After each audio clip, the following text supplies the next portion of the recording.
A gente sai de Brasília, vamos juntos e juntas até o Rio de Janeiro, às 10 horas, 1 minuto, para te contar que buscas ocorrem, e a Roberta Camargo vem explicar se já ocorreram, se já acabaram, no gabinete de um deputado do estado, hein? Roberta... Nossa, peraí, gente, trupiquei aqui. A âncora trupicou no meio do caminho, mas voltando aqui à notícia, Roberta, quais são as suspeitas que pairam em cima deste deputado?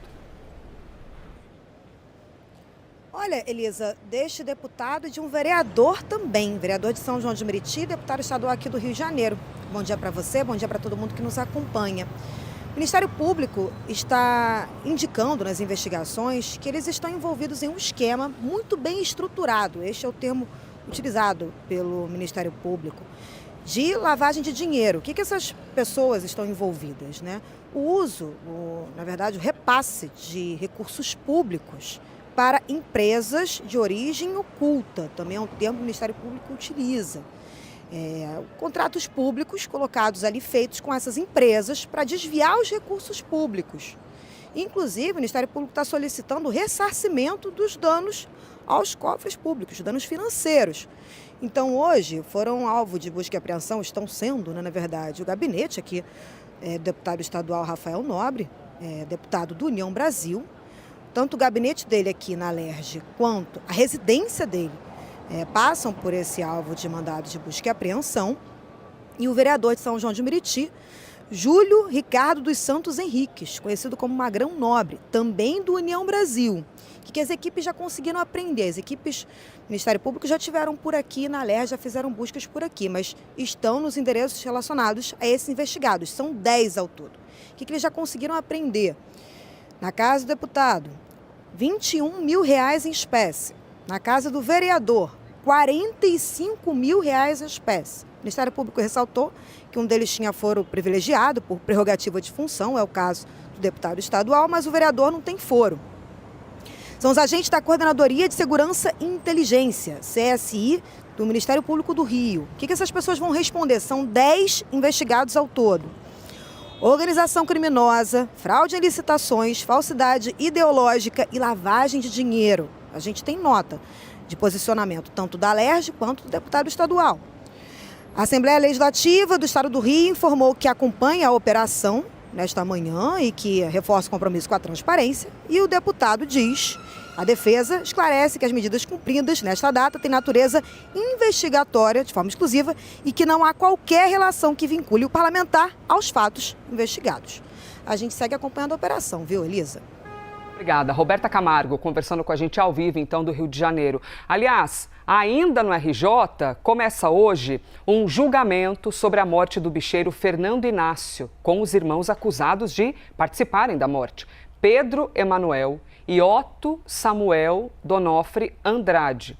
Esse crime ocorreu em novembro de 2020. Inácio foi executado com tiros de fuzil logo após desembarcar de um helicóptero no Recreio dos Bandeirantes, que fica na zona oeste da cidade.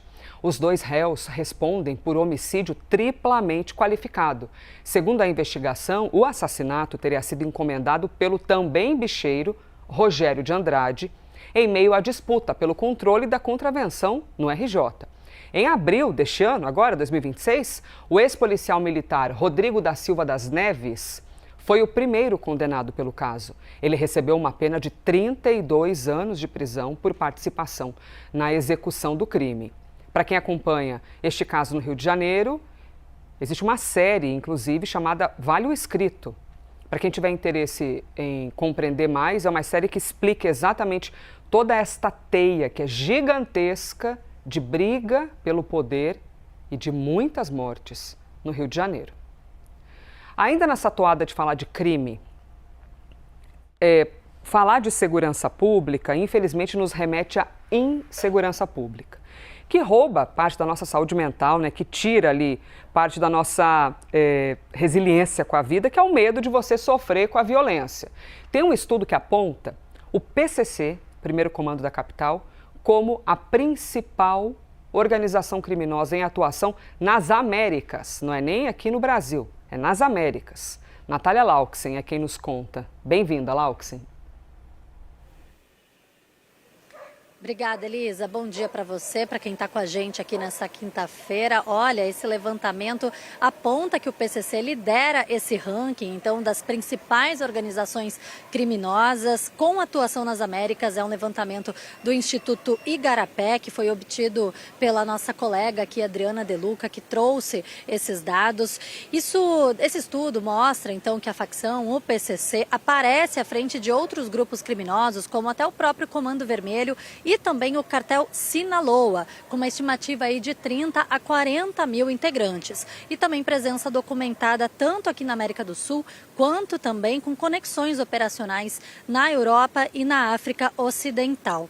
Para formular esse ranking, portanto, os pesquisadores tiveram que analisar alguns fatores. Entre eles, o tamanho estimado de todos os grupos, o alcance territorial, a diversidade das fontes de renda, a capacidade da coordenação das operações e também a resiliência diante das prisões e da morte das lideranças dentro das facções. Segundo os pesquisadores, o PCC se diferencia justamente por uma capacidade de operar de forma simultânea diferentes mercados ilícitos e pela estrutura descentralizada que reduz a dependência de um único líder.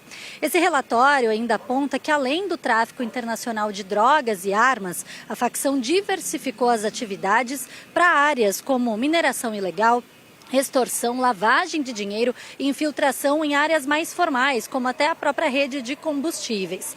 Na segunda posição desse ranking aparece o Comando Vermelho, então com cerca de 20, 30 mil integrantes.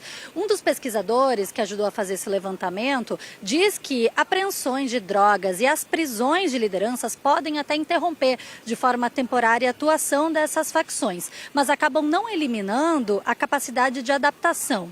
E reforça também que algumas estratégias baseadas em inteligência financeira e também cooperação internacional e fortalecimento institucional tendem a gerar um resultado mais efetivo no combate a essas facções. É importante ainda, Elisa, a gente relembrar, que esse levantamento ocorre pouco tempo depois dos Estados Unidos classificarem o PCC como uma organização terrorista. Elisa. Muito obrigada. Natália Lauxen, conversando com a gente aqui da cidade de São Paulo.